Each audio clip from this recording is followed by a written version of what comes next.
Hello. देखिए आज हम लोग आगे पढ़ेंगे क्लास 10th का इलेक्ट्रिसिटी में। देखिए पिछले क्लास तक हम लोग देख लिए थे चार्ज और जो भी है number of electron in one coulomb of charge हम लोग देखे थे, ठीक है ना। इंट्रोडक्शन वगैरह जो भी है इलेक्ट्रिसिटी हम लोग देख लिए थे, types of electricity, static and current electricity. देखिए आज एक छोटा सा टॉपिक है, उससे शुरुआत करते हैं, conductor and insulator. Conductor and insulator,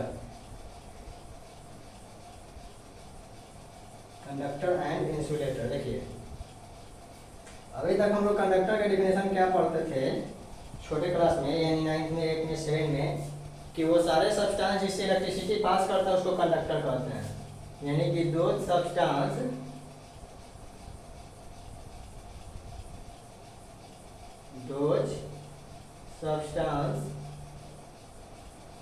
through which and electricity can pass, या फिर करंट, क्या करंट कैन पास, ठीक है।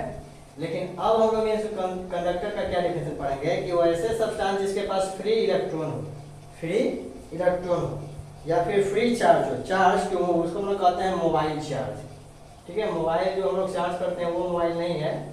मोबाइल चार्ज यानी मोबाइल का मतलब होता है मूव करना, मोबाइल का मतलब होता है मूव करना। वो चार्ज जो मूव कर सकता है वो अगर वो किसी सब्सटेंस में है और मूव कर रहा है तो वो क्या करेगा, इलेक्ट्रिसिटी को कंडक्ट करेगा। सब इलेक्ट्रिसिटी को कंडक्ट नहीं कर सकता है, तब जाकर वो कहलाएगा क्या, कंडक्टर। क्या कहलाएगा, कंडक्टर। यानी those are the substance who have the free electron to move, those of the substance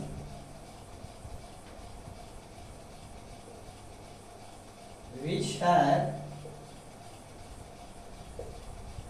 free electron to move, free electron या फिर charge to move, is called या फिर is known as conductor। वो सारे substance जिसके पास free electron है, free charge है, move होने के लिए चार्ज में नेगेटिव पॉजिटिव दोनों होता है, मूव करता है कौन, नेगेटिव यानी इलेक्ट्रॉन, ठीक है ना। उसको हम लोग कहेंगे क्या, कंडक्टर। यानी जिसके पास फ्री चार्ज, लेकिन चार्ज सबके पास होता है लेकिन सब मूव नहीं करता है। जैसे बचपन में हम लोग क्या करते थे, स्केल या पेन से ऐसे बाल में ऐसे रब करते थे, फ्रिक्शन करते थे, और जैसे ही पेज को चिपकाते हैं तो पेज चिपक जाता है। यानी हल्का मतलब ऐसा दिखता है कि पेज स्टिक कर रहा है, उससे अट्रैक्ट हो रहा है। तो चार्ज तो वहाँ भी है लेकिन क्या वो मूव कर रहा है, नहीं, मूव नहीं कर रहा है, बस वो फोर्स ऑफ अट्रैक्शन दिखा रहा है, खुद मूव नहीं कर रहा है। जब मूव नहीं कर रहा है तो चार्ज का वो इलेक्ट्रिसिटी यानी चार्ज को कैरी कैसे करेगा, चार्ज को कैरी कैसे करेगा, इलेक्ट्रिसिटी उससे कैसे फ्लो होगा, ठीक है ना। अगर खुद मूव नहीं कर रहा है तो मूव नहीं कर रहा है तो इलेक्ट्रिसिटी फ्लो उससे नहीं हो सकता है, ठीक है ना। तो ऐसा कोई भी सब्सटेंस जिसके अंदर चार्ज है और मूव करने का उसके पास परमिशन हो, यानी मूव करता है, उसके अंदर चार्ज, जिसे मान लेते हैं कि ये कोई कंडक्टर है। अब इसमें इलेक्ट्रॉन अगर मूव करता है, मूव कर रहा है, तब ये कहलाएगा क्या, कंडक्टर, तब ये कहलाएगा कंडक्टर।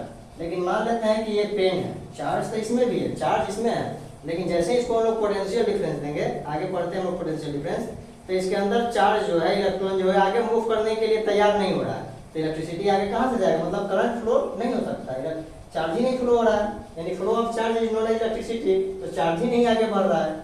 तो जो चार्ज को आगे बढ़ने नहीं देता है, चार्ज तो उसके पास है, इलेक्ट्रॉन, फ्री इलेक्ट्रॉन उसके पास है, लेकिन आगे बढ़ने नहीं दे रहा है, वो कहलाएगा क्या, इंसुलेटर। लेकिन जो बढ़ने दे रहा है, फ्री चार्ज है, आगे मूव कर सकता है, उसको कहेंगे हम लोग कंडक्टर। तो जिसमें आगे चार्ज मूव नहीं करता उसमें क्या कहते हैं, यानी फ्री इलेक्ट्रॉन तो है सर, इलेक्ट्रॉन है लेकिन फ्री टू मूव नहीं है, फ्री टू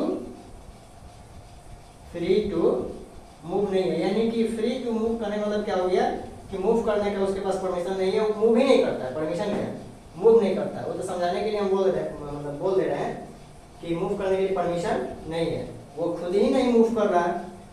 मान लेते हैं कि ये कलम ही है, इसके अंदर चार्ज तो है, लेकिन क्या इसके अंदर इलेक्ट्रॉन मूव कर सकता है, तो सर चार्ज है लेकिन इलेक्ट्रॉन जो है ना, चार्ज जो है आगे मूव करने को तैयार नहीं है, आगे मूव करने को तैयार नहीं है, इसलिए वो क्या कहलाएगा, insulator.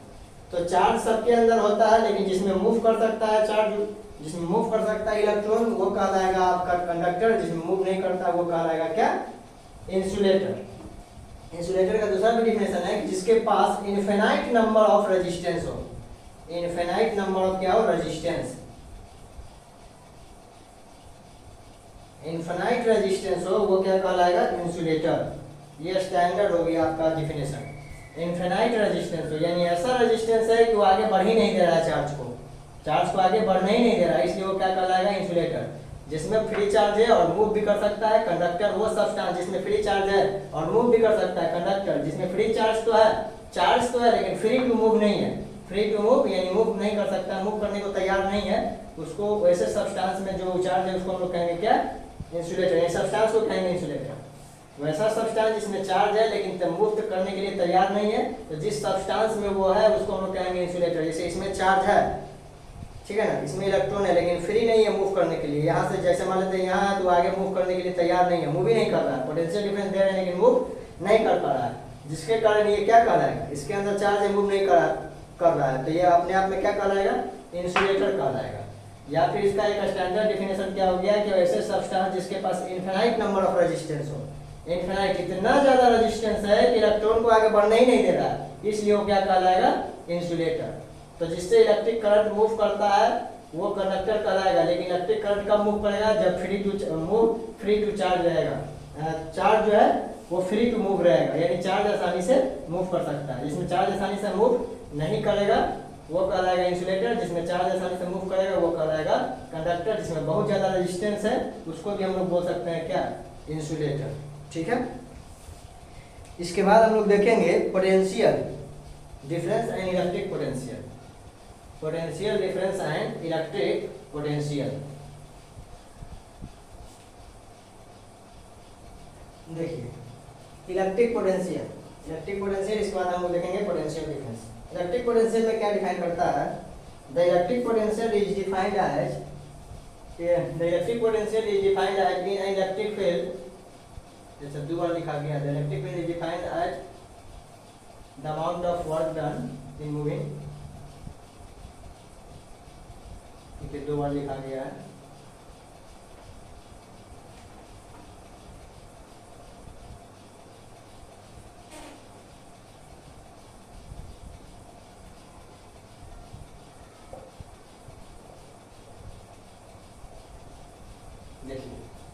The electric potential is defined as in an electric field. In an electric field, the amount of work done in moving a unit positive charge from infinity to that point. देखिए समझाते हैं। मान लेते हैं कि कोई infinity जगह है, यहाँ पे कोई चार्ज है छोटा सा। अगर छोटा चार्ज है तो इसको हम लोग कहते हैं टेस्ट चार्ज, और बड़ा चार्ज रहता है तो हम लोग क्या कहते हैं, सोर्स चार्ज। मान लेते हैं यहाँ कोई बड़ा चार्ज है, यहाँ कोई बड़ा चार्ज है, ठीक है, सोर्स चार्ज। अब क्या करेगा कि ये इसको यहाँ से खींचकर इस पॉइंट पे लाएगा, ठीक है, ला रहा खींच के ला रहा यहाँ पे लेके आ गया।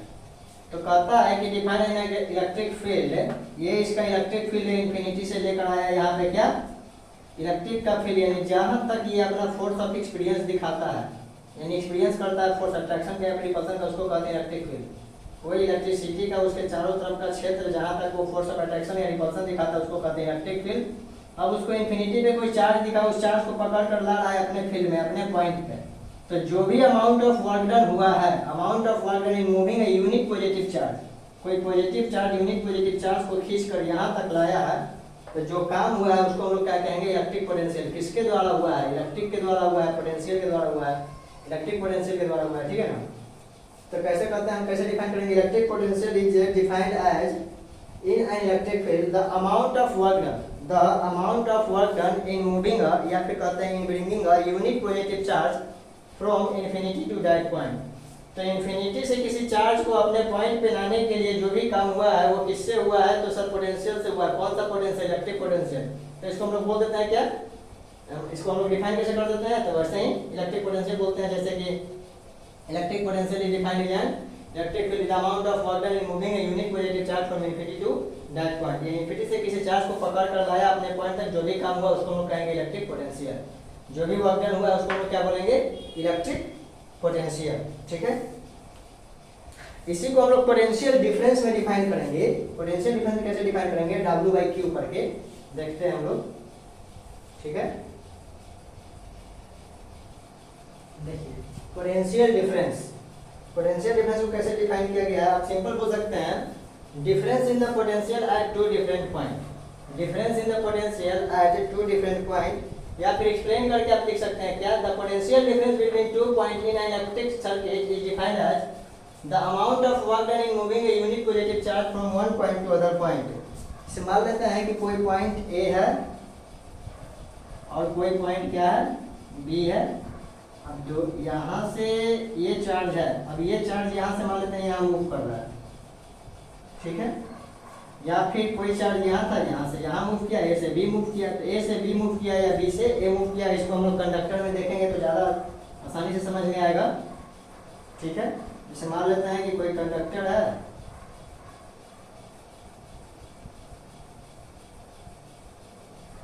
अब इसमें कोई चार्ज यूनिट पॉजिटिव चार्ज करता है, ठीक है ना, पॉजिटिव नहीं नेगेटिव होगा, यानी इलेक्ट्रॉन फ्लो करता है। यूनिट चार्ज सिर्फ क्या बोला गया है, यूनिट चार्ज। तो मान लेते हैं कि यहाँ पॉइंट ए और यहाँ पॉइंट बी, और ए से बी तक कोई चार्ज मूव किया है, ए से बी तक कोई चार्ज मूव किया है, यूनिट चार्ज है, यानी कोई एक चार्ज यहाँ से ए से बी तक मूव किया है, ए से बी तक मूव किया है, ठीक है ना।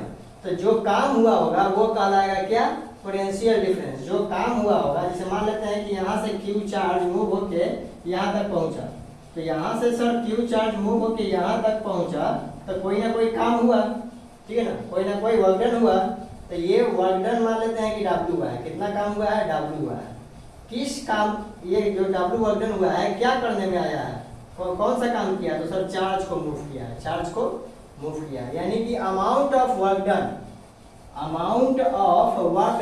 In moving unit charge, amount of work done W unit charge Q from one point to other point, A point से बी पॉइंट। तो ए पॉइंट से बी पॉइंट तक चार्ज मूव हुआ है, तो कोई ना कोई काम हुआ होगा, उस काम को हम मान लेते हैं, वर्क डन को मान लेते हैं W काम की कौन सा काम है, तो चार्ज को मूव करने में ये सर W वर्क डन हुआ है, तो क्यों लिखेंगे, ये क्या कहलाता है, पोटेंशियल डिफरेंस। यानी सर इसको हम लोग लिख सकते हैं कैसे, पोटेंशियल डिफरेंस को अपने भाषा में वोल्ट भी कहते हैं, वोल्टेज भी कहते हैं, ठीक है। यानी सर आप कहना चाहते हैं कि पोटेंशियल डिफरेंस इक्वल टू हो गया work done by quantity of charge move, या फिर चार्ज मूव, ठीक है ना। पोटेंशियल डिफरेंस को मान लेते हैं ऐसे शॉर्ट में, तो इसको हम लोग पीडी भी लिखते हैं, शॉर्ट में क्या लिखते हैं, पीडी भी लिखते हैं, लेकिन इसका सिंबल क्या होता है, तो इसको हम लोग वोल्टेज अपने भाषा में कहते हैं वोल्टेज। वोल्टेज को डिफाइन करते हैं V से, तो V इक्वल टू क्या हो गया, वर्क डन को मान लिया W, और चार्ज जो मूव किया उसको मान लेते हैं क्या, Q, यानी V इक्वल टू क्या हो गया, W by Q। Potential difference equal to work done by quantity of charge move, work done by quantity of charge move, ठीक है ना, लिख सकते हैं आप क्वांटिटी ऑफ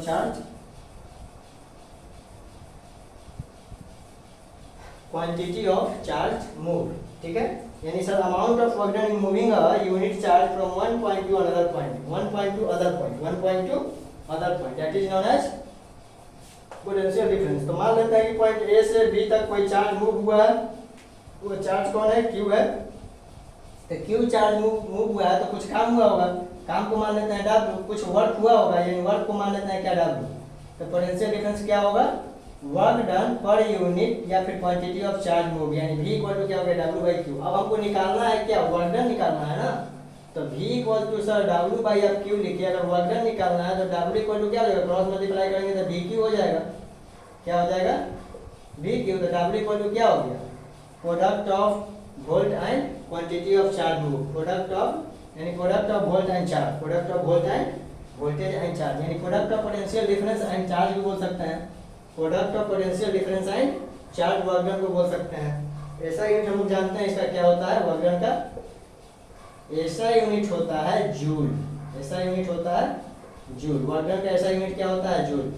लेकिन अगर हम पोटेंशियल डिफरेंस का ऐसा यूनिट निकाले तो क्या होगा, पोटेंशियल डिफरेंस का ऐसा यूनिट हम निकालना चाहें क्या होगा, वर्क डन का तो सर जूल होता है, ठीक है। पोटेंशियल डिफरेंस का क्या होगा, तो ऐसा यूनिट वोल्ट होता है, इसका एक्चुअल यूनिट हम निकालेंगे, कौन सा यूनिट निकालेंगे, तो V equal to sir W by V equal to आप लिखे हैं W/Q, वर्क डन का आपने बोला जूल, वर्क डन का क्या बोले जूल, और quantity of charge move, charge को हम लोग क्या लिखते हैं कूलम, चार्ज को हम लोग लिखते हैं कूलम। तो क्या हो गया J/C हो गया, यानी सर V ऐसा यूनिट क्या हो गया जूल पर कूलम, जूल पर, इसी को हम लोग लिख सकते हैं क्या जूल पर कूलम, जूल पर कूलम, जूल पर कूलम, यानी वोल्ट का ऐसा यूनिट क्या हो गया तो सर जूल पर कूलम, ठीक है। -1 यानी C नीचे चल जाएगा, जूल पर कूलम हो जाएगा, जूल पर कूलम। तो वोल्ट का ऐसा यूनिट, पोटेंशियल डिफरेंस का ऐसा यूनिट क्या होगा, मान लेते हैं कि ऑब्जेक्टिव में आपसे पूछा जाए कि व्हाट इज ऐसा यूनिट ऑफ पोटेंशियल डिफरेंस, तो एक्चुअल यूनिट क्या होता है जूल पर कूलम, एक्चुअल यूनिट क्या होता है जूल पर कूलम। लेकिन अगर आपसे जो साइंटिस्ट है वो अपने नाम पे दिए हैं, तो अगर यहाँ पे ऑप्शन दिया हुआ रहता है क्या वोल्ट, क्या दिया हुआ रहता है वोल्ट, तो आप वोल्ट में टिक आउट कीजिएगा, एक्चुअल यूनिट निकालेंगे तो जूल पर कूलम होगा, एक्चुअल यूनिट क्या हो जाएगा जूल पर कूलम, नहीं तो साइंटिस्ट के नाम पर वोल्टा के नाम पर क्या हो जाएगा पोटेंशियल डिफरेंस का ऐसा यूनिट वोल्ट, क्या वोल्ट, ठीक है, ऐसा यूनिट वोल्ट। देखिए आज हम लोग देखें potential difference, conductor, insulator, electric potential, ठीक है। नेक्स्ट क्लास में इसमें हम लोग कुछ न्यूमेरिकल करेंगे और उसके बाद हम लोग चलेंगे ओम्स लॉ वगैरह देखेंगे, ठीक है। तो इतना प्रैक्टिस कीजिए और नेक्स्ट क्लास में हम लोग देखते हैं ओम्स लॉ। जय हिंद।